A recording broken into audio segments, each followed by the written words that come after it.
শিশু বিকাশ কেন্দ্রের কর্মকর্তা কর্মচারীগণ এখানে উপস্থিত হয়েছি। এখানে আমাদের প্রিয় সাংবাদিক ভাইয়েরা আছেন এবং শিশু সমাজে যারা উপস্থিত আছেন তাদের উদ্দেশ্যে আমাদের দাবিগুলো উত্থাপন করছি।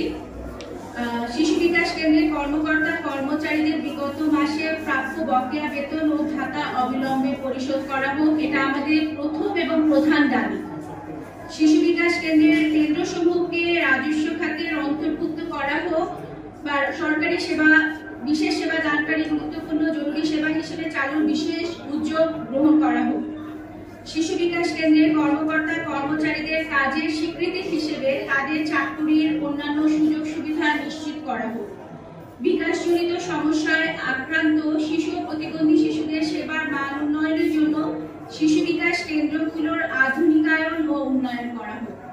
যোগাযোগ করেছি আমাদের line director doctor Joynal Abdin Tito sir, উনি হচ্ছে স্বাস্থ্যসেবা বিভাগের লাইন ডিরেক্টর স্যার।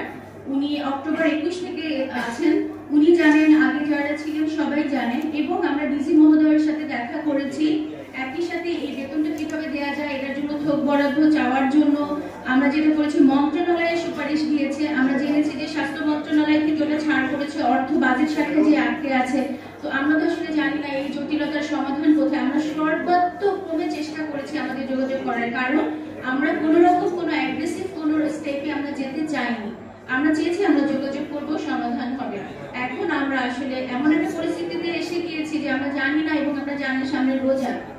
এখানে আমাদের সবার পরিস্থিতিটা এমন হয়েছে যে তখন আমরা বলছি ঠিক আছে আমরা সবাইকে জানাই।